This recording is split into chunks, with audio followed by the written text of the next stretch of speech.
नमस्कार मित्रों, छात्र छात्राओं। आज हम लोग काव्य प्रयोजन के संबंध में जानने समझने की चेष्टा करेंगे। जानेंगे कि काव्य प्रयोजन किसे कहते हैं। काव्य प्रयोजन से तात्पर्य है काव्य रचना के उद्देश्य और उपादेयता। वस्तुतः मनुष्य का कोई भी कार्य निष्प्रयोजन नहीं होता। वह बिना प्रयोजन के किसी कार्य के लिए उद्यत नहीं होता है। कहा गया है, नहीं प्रयोजन मनुदेश्य मंदोपि प्रवर्तते, अर्थात बिना उद्देश्य के किसी कार्य में प्रयुक्त होने से व्यक्ति आगे नहीं बढ़ता है। प्रयोजन का अर्थ है वह उद्देश्य जिसकी पूर्ति के लिए कोई मनुष्य किसी काम को करने के लिए प्रयुक्त होता है। इस प्रकार काव्य प्रयोजन में इस बात पर विचार किया जाता है कि कोई कवि किस उद्देश्य से काव्य रचना में प्रयुक्त होता है, और दूसरा यह कि एक पाठक किस उद्देश्य से काव्य का अध्ययन अनुशीलन करता है। इस प्रकार काव्य प्रयोजन का विस्तार काव्य की मूल्यवत्ता और उसकी सार्थकता तक है। यहाँ यह उल्लेख आवश्यक है कि भारतीय आचार्यों ने एक मत से यह स्वीकार किया है कि साहित्य का सृजन मानव जीवन के उन्नयन और श्रेष्ठ उद्देश्यों के लिए किया जाता है। उनका मानना है कि साहित्य भावक के चित्त का परिष्कार करता है, उसमें सौंदर्य चेतना जागृत करता है। इस प्रकार काव्य सुंदरतर जीवन के निर्माण में सहायक सिद्ध होता है। यहाँ यह उल्लेख कर देना आवश्यक है कि पाश्चात्य साहित्य शास्त्र में काव्य कला के प्रयोजन और महत्व को लेकर विवाद रहा है। प्लेटो ने तो काव्य को न केवल प्रयोजनहीन मान लिया था, बल्कि उसने काव्य को जीवन के लिए घातक भी मान लिया था। वहीं अरस्तु आदि अन्य विचारक काव्य के प्रयोजन पर विचार करना आवश्यक मानते थे। उनका मत था कि प्रत्येक वस्तु पर प्रयोजन, निमित्त, उपादान और तत्व की दृष्टि से विचार किया जाना चाहिए। भारतीय आचार्यों ने एक मत से काव्य की सार्थकता को न केवल स्वीकारा है, बल्कि जीवन और जगत के लिए हितकारी सिद्ध किया है।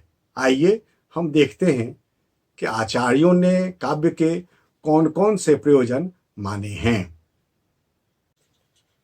भारतीय काव्य शास्त्र के रसवादी, अलंकारवादी, रीतिवादी, ध्वनिवादी, वक्रोक्ति आदि सभी आचार्यों ने अपने ढंग से काव्य का प्रयोजन विवेचित किया है, उसका विश्लेषण किया है। सबसे आरंभ करते हैं भरत मुनि से। भरत मुनि ने लगभग 400 ईसा पूर्व नाट्यशास्त्र की रचना की थी। इन्होंने सर्वप्रथम नाट्य के माध्यम से काव्य के प्रयोजन का उल्लेख किया है। इनके अनुसार नाटक केवल लोक मनोरंजन का ही वस्तु नहीं होता, वह धर्म, यश एवं आयु का साधक और कल्याणकारी, बुद्धिवर्धक एवं लोकोपदेशक होता है। केवल इतना ही नहीं, बल्कि यह शोक पीड़ितों को शांति प्रदान करने वाला भी होता है।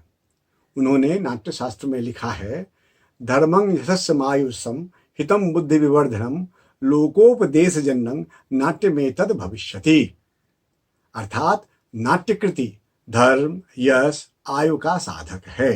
यह लोक हितकारी, बुद्धि का विकास करने वाली एवं लोक मंगल का उपदेश देने वाला होता है।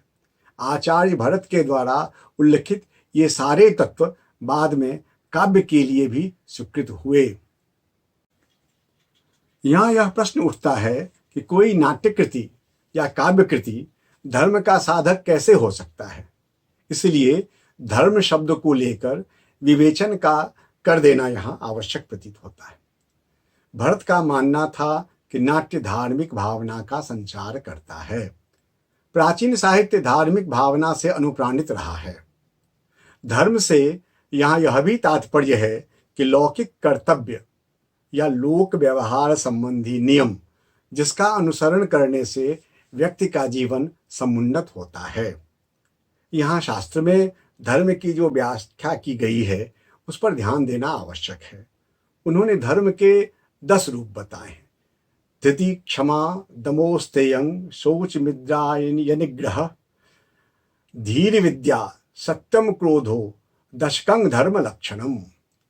धृति अर्थात धैर्य, क्षमा क्षमाशील होना, दम वासनाओं पर नियंत्रण, अस्तेय चोरी न करना, शौच आंतरिक एवं बाहरी शुचिता, इंद्रिय निग्रह इंद्रियों को वश में रखना, धी बुद्धिमत्ता का प्रयोग, विद्या ज्ञान की पिपासा, सत्य मन वचन और कर्म से सत्य का पालन, और अक्रोध क्रोध न करना। ये 10 धर्म के लक्षण बताए गए हैं।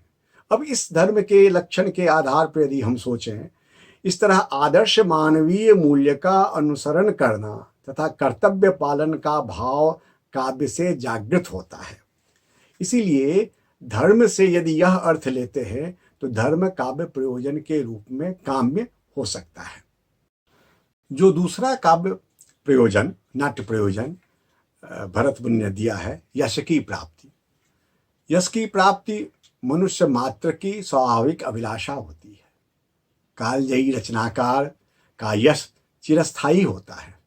इस प्रकार यश की प्राप्ति काव्य रचना का महत्वपूर्ण प्रयोजन माना जाता है। उदाहरण के लिए वाल्मीकि, कालिदास, बाणभट्ट जैसे अनेक ऐसे कवि हैं, रचनाकार हैं जिनका यश हम जानते हैं। तुलसीदास का भी गिनती कर लीजिए। उन सबों का यश आज स्थायी है। दूसरा आयु, धर्मं यशस्य आयुष्यम। आयु को लेकर आपके मन में भी प्रश्न उठ सकता है।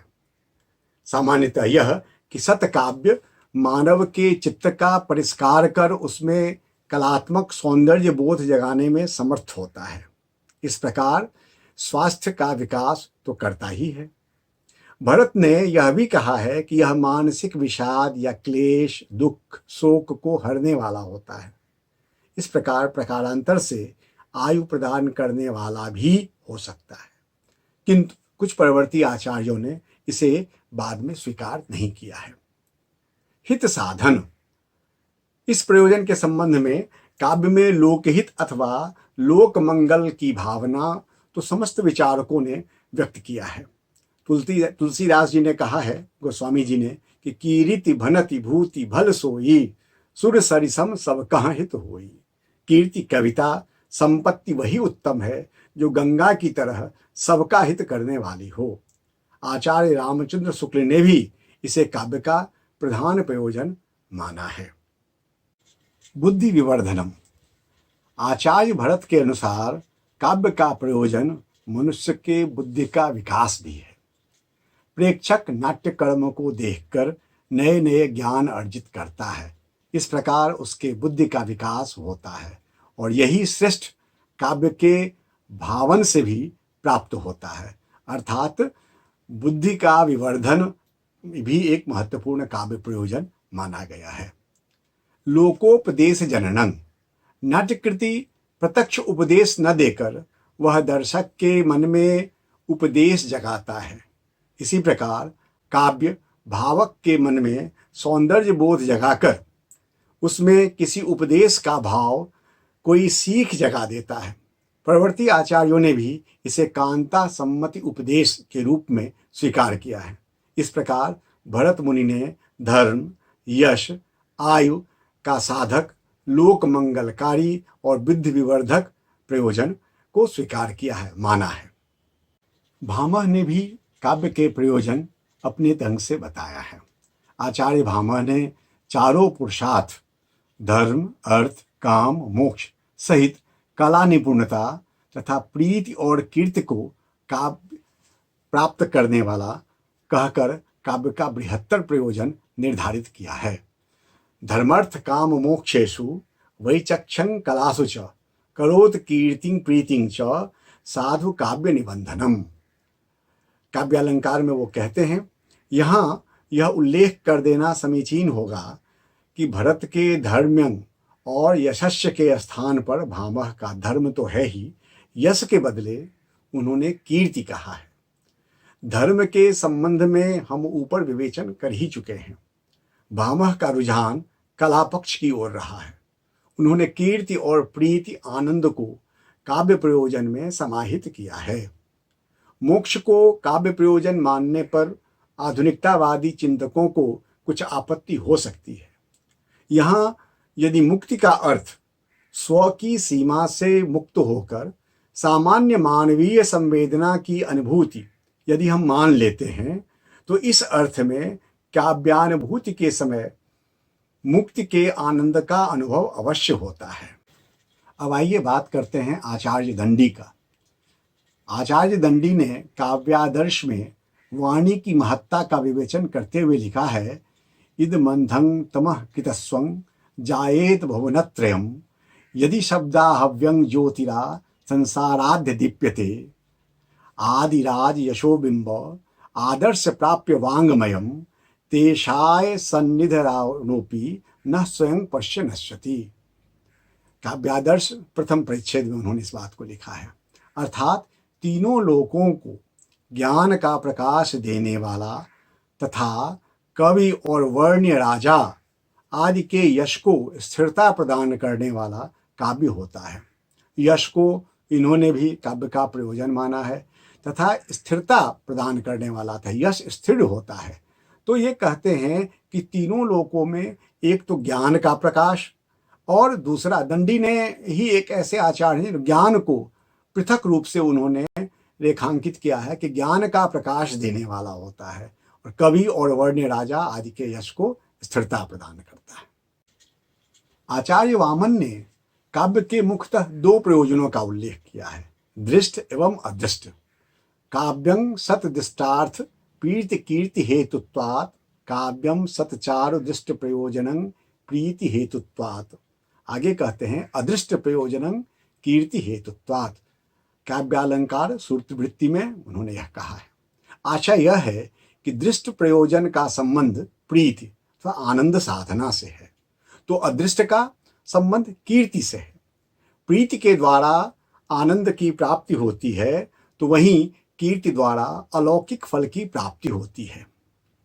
इन प्रयोजनों में वामन का कीर्ति को चारुत्व के साथ जोड़ने का भी विशेष अभिप्राय रहा है। वामन का आशय यह है कि कवि जब तक जीवित रहता है अपने काव्य से आनंद का उपयोग करता है और उसके लिए इष्ट या प्रत्यक्ष प्रयोजन है। मृत्यु के पश्चात उसकी अमर कीर्ति लोक में काव्य के द्वारा ही विद्यमान रहती है। इसी के लिए उन्होंने इसे अदृश्य अप्रत्यक्ष प्रयोजन माना है। रुद्रट ने काव्य प्रयोजन का विस्तार करते हुए धर्म, अर्थ, काम और मोक्ष की फल प्राप्ति के अतिरिक्त अनर्थ का शमन करने वाला, विपत्ति का निवारण करने वाला, रोग विमुक्त तथा अभीष्ट बल की प्राप्ति को काव्य का प्रयोजन स्वीकार किया है। ननु काव्येन क्रियते सरसानाम वगश्चतुर्वर्गे। चतुर्वर्गे मतलब चारों वर्ग, धर्म, अर्थ, काम, मोक्ष चारों पुरुषार्थ। लघु मृदु नीर सेभ्यते त्रस्यन्ति शास्त्रेभ्यः। रुद्रट ने यह माना है कि संसार में जो कुछ ज्ञेय है सबका ज्ञान देना काव्य का प्रयोजन है। अभिष्ट वर की प्राप्ति भी रुद्रट का विश्वास है कि काव्य के माध्यम से प्राप्त होता है। आचार्य भोज ने कंठाभरण में काव्य प्रयोजन की चर्चा करते हुए कहा है, निर्दोषण गुणवत् काव्यं मलंकारेऽलंकृतं रसान्वितं कविं कुर्वन् कीर्ति प्रीति च विन्दति। सरस्वती कंठाभरण में वो कहते हैं। स्पष्ट है कि भोज ने भी कीर्ति और प्रीति को काव्य प्रयोजन के रूप में स्वीकार किया है, अर्थात यश और आनंद की प्राप्ति को काव्य का प्रयोजन उन्होंने माना है। उनका कथन है कि दोषों से रहित, गुणों से युक्त, अलंकारों से अलंकृत तथा रस युक्त काव्य की रचना करता हुआ कवि कीर्ति और प्रीति को प्राप्त करता है। आचार्य कुंतक ने काव्य के प्रयोजनों में उदारता पूर्वक सभी प्रयोजनों को समाहित किया है। कुंतक कहते हैं, धर्मादि साधनोपाय सुकुमार क्रमोदितः काव्यबंधोभिजातानां हृदय आह्लादकारकं व्यवहार परिस्पंद सौंदर्य व्यवहाराभि सतकाव्य व्याधि गमादेव नूतनौचित माप्यते चतुर्वर्ग फलस्वादम प्रतिकर्म्य त्रहिदाय काव्यामृत रसेनांग तश्चमत्कारो वितन्यते। अब ये कहते हैं, कुंतक ने इस श्लोक के माध्यम से मुख्यतः 3 प्रयोजनों का उल्लेख किया है। पहला है चतुर्वर्ग की प्राप्ति, जिसका पूर्व के आचार्यों ने भी उल्लेख किया है। चतुर्वर्ग वही धर्म, अर्थ, काम और मोक्ष। दूसरा उन्होंने कहा है व्यवहार आदि के सुंदर रूप की प्राप्ति। और तीसरा लोकोत्तर आनंद की प्राप्ति, लोकोत्तर आनंद की उपलब्धि। ये कुंतक ने प्रयोजन बताया है। सारांशतः यह कि मनुष्य के भाव जगत में लोक परलोक के जितने तथ्य हैं वे सभी काव्य में अभिव्यक्त होकर सहृदय और संवेद्य बनते हैं। आचार्य मम्मट ने पूर्ववर्ती सभी मतों का समाहार करते हुए अपेक्षाकृत अधिक व्यापक एवं व्यवहारिकता के धरातल पर काव्य हेतुओं का उल्लेख किया है। काव्य प्रकाश में वे कहते हैं, काव्यं यशसेर्थ कृते व्यवहार विदे श्वेत रक्षते सद्यः परिनिवृत्तये कांता सम्मति उपदेश युजे। उक्त सूत्र के अनुसार मम्मट ने काव्य के 6 प्रयोजन का उल्लेख किया है। आइए इस तालिका में देखते हैं कि ये कौन कौन से प्रयोजन मम्मट ने काव्य के दिए हैं। पहला यश की प्राप्ति, दूसरा अर्थ लाभ, तीसरा व्यवहार ज्ञान, चौथा अमंगल नाश, पांचवा सद्यः परानिवृत्ति और छठा कांता सम्मति उपदेश, जिसकी चर्चा पूर्व में भी हमने की थी। ये 6 प्रकार के उन्होंने प्रयोजन काव्य के दिए हैं। यह अधिक व्यवहारिक धरातल पर है यश की प्राप्ति, और इस पर थोड़ा सा विवेचन हम लोग कर लेते हैं। तो इस 6 प्रयोजन का है, पहला यश की प्राप्ति। काव्य के यश को जीवन के अन्य यश से अधिक स्थायी माना गया है। ऊपर हम इसकी चर्चा कर चुके हैं। सत्यकाव्य का सृजन कवि को यश प्रदान करता है। दूसरा अर्थ लाभ, यह नया प्रयोजन उन्होंने दिया और अधिक व्यवहारिक प्रयोजन है। काव्य रचना अर्थ प्राप्ति का भी साधन रहा है। श्रेष्ठ कवि अपने कवित्व प्रतिभा के बल पर राज दरबार में रहकर अर्थोपार्जन करते थे, यह सर्वविदित है। आधुनिक युग में भी यह अर्थ प्राप्ति का साधन है। बड़े बड़े पुरस्कार और सम्मान भी कवि को प्राप्त होता है, जिससे अर्थ लाभ और अन्य उपलब्धियां भी प्राप्त होती हैं। व्यवहार ज्ञान, लोक व्यवहार ज्ञान के लिए काव्य एक श्रेष्ठ साधन है। इस प्रयोजन का उल्लेख मुख्य रूप से भावक को ध्यान में रखकर किया गया है। काव्यों में अनेक प्रकार के चरित्र, चित्र और व्यवहारों की प्रस्तुति होती है और उसे पाठक सरलता से ग्रहण कर लोक व्यवहार ज्ञान प्राप्त करता है।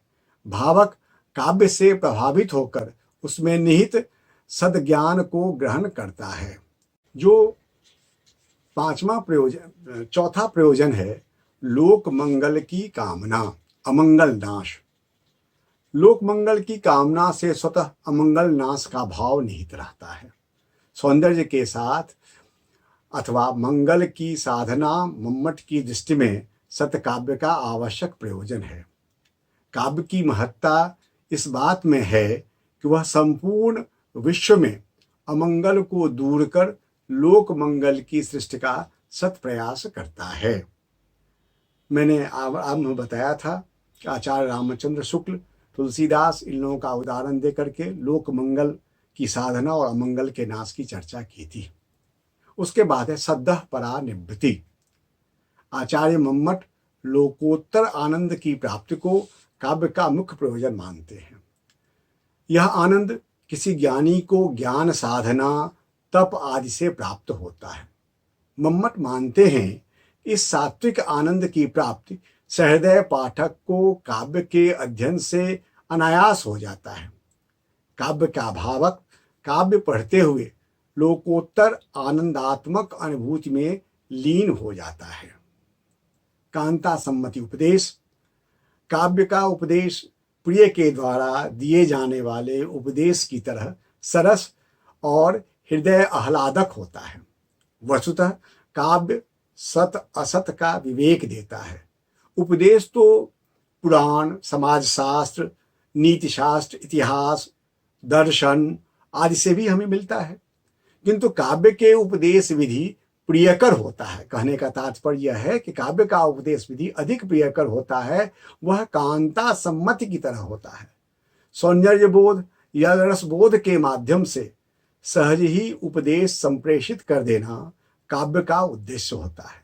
काव्य में उपदेश की प्रच्छन्न व्यंजना होती है। यह भावक के हृदय को सहज ही प्रभावित और उत्प्रेरित करता है। आचार्य विश्वनाथ ने भी काव्य के प्रयोजन के तहत चतुर्वर्ग की प्राप्ति को महत्व दिया है। इनके अनुसार शास्त्र का भी यही प्रयोजन है, किंतु शास्त्र का अनुशीलन कष्ट साध्य है और सबको सुलभ नहीं है। काव्य के अध्ययन से जन सामान्य को भी चतुर्वर्ग की प्राप्ति संभव है। वो कहते हैं, चतुर्वर्ग फल प्राप्ति सुखादल्प धियामपि काव्यादेव तत्सेनो तत्स्वरूपं प्रचक्षते। साहित्य दर्पण में उन्होंने कहा है, चतुर्वर्ग अर्थात धर्म, अर्थ, काम, मोक्ष, इन पर काव्य प्रयोजन से संबंधित विवेचन हम कर चुके हैं। कुछ आलोचकों का मानना है कि चारों पुरुषार्थ काव्य के विषय तो हो सकते हैं, किंतु उनकी प्राप्ति मानस साक्षात्कार और भाव ग्रहण के स्तर पर ही होता है। पंडित राज जगन्नाथ ने भी काव्य का संक्षेप में प्रयोजन दिया है। कीर्ति पलम आह्लाद गुरुराज देवता प्रसाद प्रसादादनेक प्रयोजनस्य। ये सभी प्रयोजन मम्मट के काव्य प्रयोजन में निर्दिष्ट हैं। कीर्ति, परम आह्लाद जो यश कीर्ति से प्राप्त है वह आनंद, तथा गुरु, राजा, देवता के प्रसाद का समावेश मम्मट के प्रयोजन में शिवेत रक्षते के रूप में हो चुका है। परम आह्लाद का आशय हम लोकोत्तर आनंद से भी ले सकते हैं। यहाँ हम विल्हन की इस उक्ति को देख सकते हैं। विक्रमांक देव में विल्हन कहते हैं, महीपतः सन्ति न तस्यस्य पार्श्वे कवि स्वरास तस्य कृतो यशांसि भूपा किन्यतो बभूप रुव्यान्नापि जनाति न कोपि तेषाम। कहते हैं विल्हन कि जिस राजा के पास कवि नहीं उसका यश कैसे रह सकता है। पृथ्वी पर अनेक राजा हुए पर उनका कोई नाम भी नहीं जानता। अर्थात काव्य से यश की प्राप्ति होती है और वही चिरस्थायी होती है। आचार्य हेमचंद्र ने भी शब्द भेद से मम्मट के मतों का ही काव्य प्रयोजन माना है। काव्यम आनंदाय यश से कांता तुल्य तयोपदेशाय च। अर्थात काव्य आनंद के लिए, यश के लिए और कांता के समान उपदेश के लिए होता है। आनंदवर्धन ने तेन ब्रूणा सहृदय मनः प्रीतये तत्स्वरूपम ध्वन्यालोक में वो कहते हैं। अर्थात ध्वनि सिद्धांत के माध्यम से आनंदवर्धन ने मन की प्रसन्नता का उल्लेख कर प्रीति और काव्य का प्रयोजन स्थापित किया है। इस प्रकार काव्य प्रयोजन पर विचार करते हुए हमने जाना कि काव्य के द्वारा कवि जीवन का परिष्कार करता है। भारतीय साहित्य चिंतन में काव्य का उद्देश्य जीवन मूल्यों का उत्थान एवं सामाजिक कल्याण है। भारतीय परंपरा में काव्य या साहित्य सत्यं शिवम सुंदरम का सच्चा वाहक रहा है। सत्य, यथार्थ, शिव, कल्याणकारी और बिना किसी भी कृति का सुंदर होना असंभव है। सत्य और शिव के बिना कृति सुंदर नहीं हो सकता है। भारतीय परंपरा में आचार्य मम्मट के द्वारा प्रतिपादित काव्य के 6 प्रयोजन यश की प्राप्ति, अर्थलाभ, व्यवहार ज्ञान, अमंगल का नाश अथवा मंगल साधना, परम आनंद की प्राप्ति और कांता सम्मति प्रीतिकर उपदेश सर्वाधिक मान्य काव्य प्रयोजन है। साहित्य में ऐसे अनेक उदाहरण हैं जब काव्य सुनकर राजा कुमार्ग त्याग कर सतमार्ग पर आ गए हैं। एक दृष्टांत में बस देता हूँ कि बिहारी ने किस प्रकार अपनी रचना से छोटी रानी के मोह में आबद्ध राजकाज से विमुख आश्रयदाता को जगाया था। आप सुन ही चुके होंगे। नहीं पराग नहीं मधुर मधु नहीं विकास यही काल, अली कली ही सो बंध्यो, आगो कौन हवास। इसी प्रकार के अनेक उदाहरण साहित्य में अभी मिलते हैं, सबका उल्लेख यहाँ आवश्यक नहीं है। गोस्वामी तुलसीदास जी ने तो कई जगह अपनी रचनाओं में काव्य प्रयोजन का उल्लेख किया है। उन्होंने सबसे पहले स्वांतः सुखाय को प्रयोजन के रूप में उल्लेखित किया है। स्वांतः सुखाय तुलसी रघुनाथ गाथा, भाषा निमंद मति मंजुल मात लोती। रसानुभूति को लेकर तुलसीदास जी की इन पंक्तियों को भी देखा जा सकता है। कवित रसिक न राम पद नेहू, तिन्ह कहाँ सुखद हास रस एहू। इससे बड़ा कहाँ सुख हो सकता है। मंगल कामना और अमंगल के नाश की चर्चा हम ऊपर कर चुके हैं। गोस्वामी तुलसीदास की यह पंक्ति की रीति भनिति भूति भल सोई, असुर सर बिन सुर सरिसम सब कहाँ हित होई अत्यंत प्रसिद्ध है। या फिर मंगल करणी कलिमल हरणी तुलसी कथा रघुनाथ की। तो इस तरह से अनेक पद ऐसे हैं। एक बुध विश्राम सकल जन रंजनी, राम कथा कलि कलुष विभंजनी। तो इस प्रकार से तुलसीदास जी ने कई जगहों पर लोक मंगल और अपने दोहों में काव्य के प्रयोजनों का उल्लेख किया है। आइए संक्षेप में संस्कृत के आचार्यों के बाद रीतिकाल के कुछ कवियों पर विचार कर लेते हैं। रीतिकालीन कवि कुलपति मिश्र ने कहा है, जस संपत्ति आनंद अति दूरी, तन डारे सोई, होत कवित्त ते चतुराई, जगत बाम बस होई।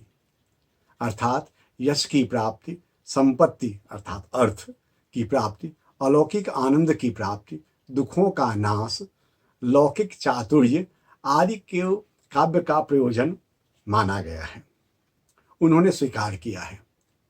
इसी संदर्भ में देव को यदि देखें, देव की पंक्ति है कि ऊंच नीच अरु कर्म बस, चलो जात संसार, रहत भाग्य भगवंत जस, नव्य काव्य सुखसार। काव्य सृजन से ही यश रहता है और सुख की प्राप्ति होती है। उन्होंने एक दूसरी जगह कहा है, रहत घर नवर धाम धन, तरवर सरवर कूप, जस शरीर जग में अमर, भव्य काव्य रस रूप।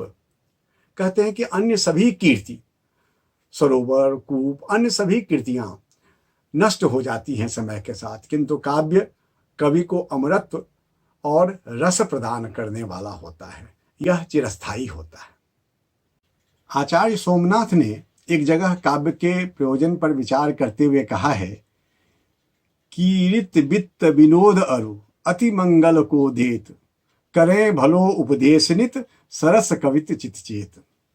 स्पष्ट है, आचार्य सोमनाथ ने कीर्ति, वित्त, धन, मनोरंजन, मंगल कामना, अनिष्ट का नाश, भले उपदेश, ये 5 काव्य के प्रयोजन स्वीकार किए हैं। आइए हम देखते हैं कि भिखारी दास ने क्या कहा है। उन्होंने काव्य के प्रयोजन को बताते हुए लिखा है, एक लहे तब पुंजन के फल, ज्यों तुलसी अरुसूर गोसाई, एक लहे बधु संपत्ति के सब, भूषण ज्यों बर वीर बराई। एकन को जस ही सो प्रयोजन है, रसखान रहीम की नाई, 10 कवि दास कवितन की चर्चा, बुद्धिवंतन को सुख दे सब साई। अर्थात तप, फल, संपत्ति, यश प्राप्ति, बुद्धिवंत को सुख प्रदान करना आदि को भिखारी दास ने काव्य का प्रयोजन स्वीकार किया है। आधुनिक काल के कवियों और आलोचकों ने भी अपने अपने ढंग से काव्य के प्रयोजन दिए हैं। इस काल के आचार्यों ने जो काव्य प्रयोजन निर्धारित किए हैं, वे संस्कृत काव्य शास्त्र के आचार्यों का न तो अंधानुकरण है और न ही रीतिकाल के आचार्यों का ही उन्होंने अनुसरण किया है। उन्होंने बदलते युग की आधुनिकता के साथ काव्य विषयक अपनी मान्यताएं व्यक्त की हैं। फिर भी इस काल के विवेचन में संस्कृत आचार्यों के काव्य प्रयोजन का प्रभाव तो है ही। आइए पहले आधुनिक काल के कवियों के द्वारा दिए गए काव्य प्रयोजन की चर्चा कर लेते हैं। यहाँ यह जान लेना चाहिए कि कविता पर विचार करते हुए आधुनिक आलोचकों के समक्ष तीन बिंदु महत्वपूर्ण थे। उनके सामने थे कविता, कवि और समाज। काव्य की उपयोगिता पर विचार करते हुए समीक्षकों ने इन तीन दृष्टियों से विचार किया है। अयोध्या सिंह उपाध्याय हरिऔध ने काव्य प्रयोजन का उल्लेख इस प्रकार किया है। देती है भर भाव में सरसता, कांतोक्ति में मुग्धता, खोती है तमतोम लोक उर का आलोक माला दिखा, कानों में चित्त विमुक्त मन में है ढाल पाती सुधा, हो दिव्या सविता समान कविता देती महानंद है। इस प्रकार हरिऔध ने काव्य के जो प्रयोजन दिए हैं उनमें से महत्वपूर्ण सरसता, कांति उक्ति, मुग्धता, लोगों के मन के अंधकार और कष्ट को हरने वाला, चित्त को विमुक्त करने वाला तथा महा आनंद प्रदान करने वाला है। अयोध्या सिंह उपाध्याय हरिऔध ने इस तरह व्यवहारिक रूप से संस्कृत के आचार्यों के जो काव्य के प्रयोजन है उसका प्रभाव तो है ही, लेकिन उसे उस रूप में उन्होंने आधुनिक रूप में प्रस्तुत किया है। राष्ट्रकवि मैथिली शरण गुप्त ने काव्य के दो प्रमुख प्रयोजन माने हैं, मनोरंजन और उपदेश। वे कहते हैं, केवल मनोरंजन न कवि का कर्म होना चाहिए, उसमें उचित उपदेश का भी मर्म होना चाहिए। वहीं जयशंकर प्रसाद जी ने काव्य साहित्य के उद्देश्य के संबंध में लिखा है। उनका मानना है कि जो कुछ मनुष्य के प्रार्थनीय, उन्नति में सहाय, धर्म साधक तथा उपकारी हो सो केवल साहित्य है। साहित्य स्वतंत्र प्रकृति सर्वतोगामिनी प्रतिभा के प्रकाश का परिणाम है। किसी की परतंत्रता को सहन नहीं कर सकता। संसार में जो कुछ सत्य और सौंदर्य की चर्चा करके सत्य को प्रतिष्ठित और वह सौंदर्य को पूर्ण रूप से विकसित करता है। प्रसाद ग्रंथावली भाग 4 में उन्होंने यह कहा है। उन्होंने भावमयी, उन्माद कारिणी, आपे से बाहर कर देने वाली, जातीय, संगीतमयी, विस्फुट कारिणी, आलस्य को भंग करने वाली, आनंद बरसाने वाली, धीर गंभीर, पद विक्षेप कारिणी, शांतिमयी कविता की कामना की है। उनकी आवश्यकता पर बल दिया है। कवि और कविता प्रसाद ग्रंथावली में इसकी चर्चा है, इसका उल्लेख है। जयशंकर प्रसाद ने यह भी मान्यता व्यक्त की है कि काव्य में श्रेय और प्रेय दोनों का सामंजस्य होता है। काव्य आत्मा की अनुभूतियों का नित्य नया नया रहस्य खोलने में प्रयत्नशील है। ऐसा कहकर प्रसाद ने काव्य को श्रेय और प्रेय को काव्य का प्रयोजन माना है। छायावाद के प्रमुख स्तंभ सुमित्रानंदन पंत ने स्वांतः सुखाय और लोकहित को काव्य का प्रयोजन माना है। उनका कहना है कि एक विकसित कलाकार के व्यक्तित्व में स्वतः और बहुजन में आपस में वही संबंध रहता है जो गुण और राशि में एक के बिना दूसरा अधूरा है। डॉक्टर देवराज सिंह भारतीय और पाश्चात्य काव्यशास्त्र में सुमित्रानंद पंत की इस उक्ति का उल्लेख किया है। महादेवी वर्मा ने निम्न शब्दों में काव्य के प्रयोजन पर अपना विचार प्रस्तुत किया है। बहिर्जगत अंतर जगत तक फैले और ज्ञान तथा भाव क्षेत्र में समान रूप से व्याप्त सत्य की सहज अभिव्यक्ति के लिए माध्यम खोजते खोजते ही मनुष्य ने काव्य और कलाओं का आविष्कार कर लिया। यह बात वो दीप शिखा के चिंतन के कुछ क्षण में कहती हैं। तो हम इस प्रकार देखते हैं कि ज्ञान भाव क्षेत्र में सत्य की व्यंजना को काव्य का प्रयोजन महादेवी स्वीकार करती हैं। महादेवी वर्मा ने इस संबंध में यह भी विचार व्यक्त किया है कि साहित्य का उद्देश्य समाज के अनुशासन के बाहर स्वच्छंद मानव स्वभाव में उसकी मुक्ति को अक्षुण्ण रखते हुए समाज के लिए अनुकूलता उत्पन्न करना है। अर्थात मानव हृदय में समाज के लिए अनुकूलता उत्पन्न करना साहित्य का एक प्रयोजन महादेवी वर्मा ने स्वीकार किया है।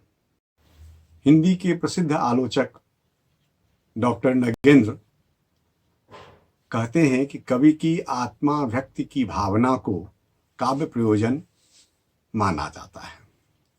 उनके अनुसार साहित्य का प्रयोजन आत्माभिव्यक्ति है। कवि आलोचक के हृदय में जो भाव या विचार उठते हैं उन्हें वह प्रकाशित करना चाहता है। काव्य चिंतन में डॉक्टर नागेंद्र ने यह कहा है। डॉक्टर रामधारी सिंह दिनकर राष्ट्रकवि ने इन शब्दों में अपनी मान्यता व्यक्त की है कि मैं यह मानता हूं कि बसंत का गुलाब और कवि का स्वप्न अपने मन में पूर्ण होता है। वह किसी को कुछ सिखलाने के लिए नहीं होता, अर्थात वह ज्ञान देने की बात जो दंडी कहते हैं वो उसको नहीं स्वीकारते हैं। उनका मानना है कि स्वतः वह पूर्ण होता है और वह लोगों को ज्ञान देने में सक्षम स्वयं होता है। शेखर चंद पन्नालाल जैन ने अपनी पुस्तक में इस बात का उदाहरण दिया है। आचार्य महावीर प्रसाद द्विवेदी हिंदी के प्रख्यात आलोचक हुए हैं। द्विवेदी जी ने ज्ञान विस्तार और मनोरंजन को ही काव्य का प्रयोजन माना है। उन्होंने लिखा है कि लेखक का उद्देश्य सदा से ही यही रहा है कि उसके लेखों से पाठकों का मनोरंजन भी हो और साथ ही साथ उसके ज्ञान की सीमा भी हो। महावीर प्रसाद द्विवेदी के रचना संचयन में यह उद्धृत है। श्रीधर पाठक ने केवल लोक मंगल को ही काव्य का प्रयोजन मानता है। वो लोक मंगल को सर्वोपरि मानते हैं। वो कहते हैं कि लोक वृत्ति को किसी ज्येष्ठ पथ पर ले जाकर उन्नति की लीक में अग्रसर रखना बड़ी क्षमता का काम है। जो व्यक्ति इस क्षमता से रहित है उसे साहित्य के कर्म क्षेत्र में पैर नहीं रखना चाहिए। हिंदी काव्यशास्त्र के मूलाधार में योगेंद्र प्रताप जी ने श्रीधर पाठक के सूक्त का उल्लेख किया है। इस प्रकार आधुनिक काल के कवियों और आलोचकों ने मौलिकता के साथ काव्य के प्रयोजन पर विचार विमर्श किया है। उन्होंने युगीन आवश्यकताओं को ध्यान में रखकर काव्य का प्रयोजन निर्धारित किया है। हमने आरंभ में इस बात का उल्लेख किया था कि पाश्चात्य साहित्य शास्त्री एवं काव्य कला के प्रयोजन और महत्व के संबंध में उनमें विवाद रहा है, उनमें मतांतर रहा है। प्लेटो ने काव्य को महत्वहीन तो मान ही लिया था, जीवन के लिए घातक भी माना था, किंतु प्लेटो स्वयं भी ऐसे काव्य को जो प्राणियों में संस्कार और उत्साह उत्पन्न कर सके उसे वो स्वीकारता था। कई आलोचकों ने पाश्चात्य काव्य प्रयोजन पर अभिव्यक्त विचारों पर 4 भागों में बांटकर हम उसे देख सकते हैं। प्रथम वर्ग के विद्वान लोक मंगल को काव्य का प्रयोजन मानते हैं। हम इसमें प्लेटो को भी मान सकते हैं। रस्किन, टॉल्स्टॉय इसके प्रमुख हैं। प्लेटो की मान्यता के अनुसार कला का सही कार्य आत्मा के समक्ष उन प्रतिमाओं को रखना है जो आंतरिक रूप से महान और सुंदर हैं। रस्किन ने भी स्पष्ट शब्दों में कहा है कि प्रत्येक महान कला ईश्वरीय कृति के प्रति मानव के आह्लाद की अभिव्यक्ति है। हम उसे अपनी कृति जनित आह्लाद की अभिव्यक्ति नहीं मान सकते। इस परिभाषा में स्पष्ट है कि वे अभिव्यक्ति को मानव अनुभूति मूलक व्यंजना मानते हैं। अर्थात रस्किन कला को आनंद रूप मानते हैं। वे कहते हैं all great art is expression of man's great delight in God's work and not his own. Ruskin ने भी स्पष्ट शब्दों में कहा है कि वही काव्य ग्राही हो सकता है जिसमें अधिकाधिक मनुष्यों का हित निहित हो। टॉल्स्टॉय कला को मानव एकता का महत्वपूर्ण साधन मानते हुए लिखते हैं कि कला आनंद नहीं वरन मानव एकता का साधन है, जो मानव एकता को सहानुभूति द्वारा परस्पर मिलती है। इस प्रकार इस वर्ग के आचार्यों ने लोक मंगल को ही काव्य का प्रयोजन माना है। द्वितीय वर्ग के आलोचक ऐसे हैं, इस वर्ग में आनंद को ही काव्य का प्रयोजन मानते हैं।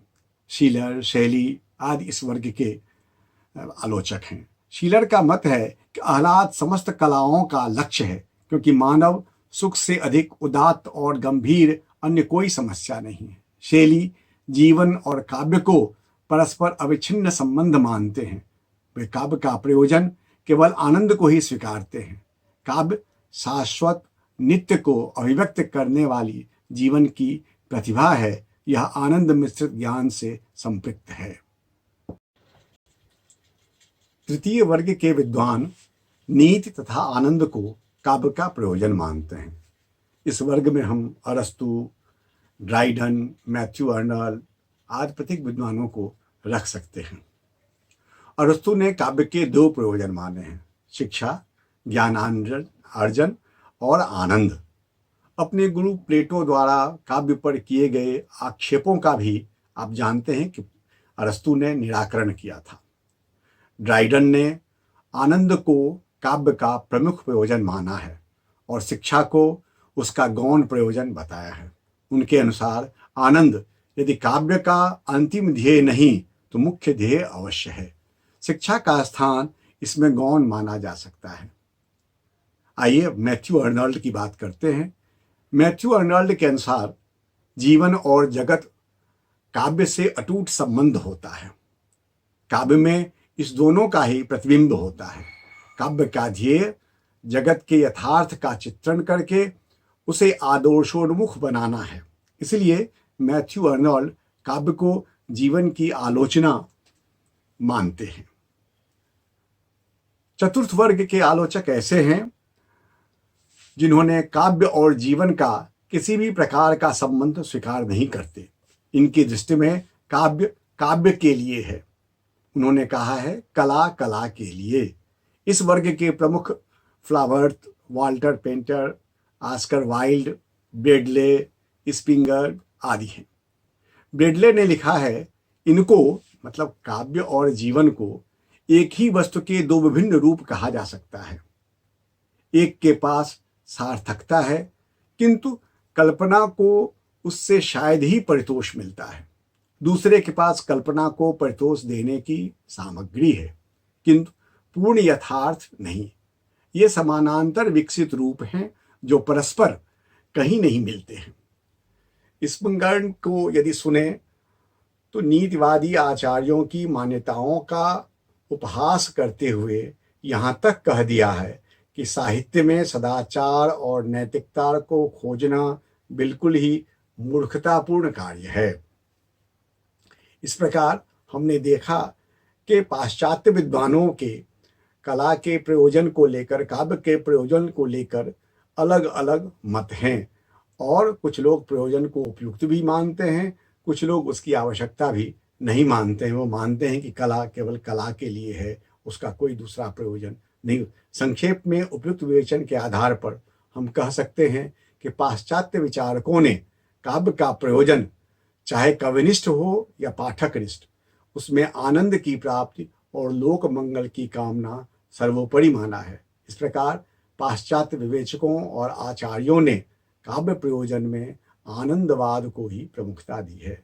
हम ऊपर विचार कर चुके हैं कि भारतीय कलावादी विचारकों ने भी, चाहे वे अलंकारवादी हों चाहे वक्रोक्तिवादी हों, जीवन मूल्यों के संदर्भ में काव्य के मूल्यों और प्रयोजन पर उदारतापूर्वक विचार करते रहे हैं और काव्य के प्रयोजनों को जीवन के लिए आवश्यक मानते हैं, जीवन को उन्नत करने वाला मानते हैं, आनंद प्रदान करने वाला मानते हैं, धर्म अर्थ काम मोक्ष देने वाला मानते हैं, शक्ति देने वाला मानते हैं, स्वस्थ रखने वाला मानते हैं और समाज के लिए सबसे बड़ी बात है कि लोक मंगलकारी और उपदेश देने के लिए भी, कांता सम्मति उपदेश, सही उपदेश देने के लिए भी आवश्यक मानते हैं। आज इतना ही। आप सबों को बहुत बहुत धन्यवाद। विभिन्न पुस्तकों के माध्यम से जोड़कर मैंने यह संपूर्ण काव्य प्रयोजन आपके लिए प्रस्तुत किया है। फिर हम मिलेंगे आगे किसी और विषय को लेकर आपके सहयोग के लिए। धन्यवाद।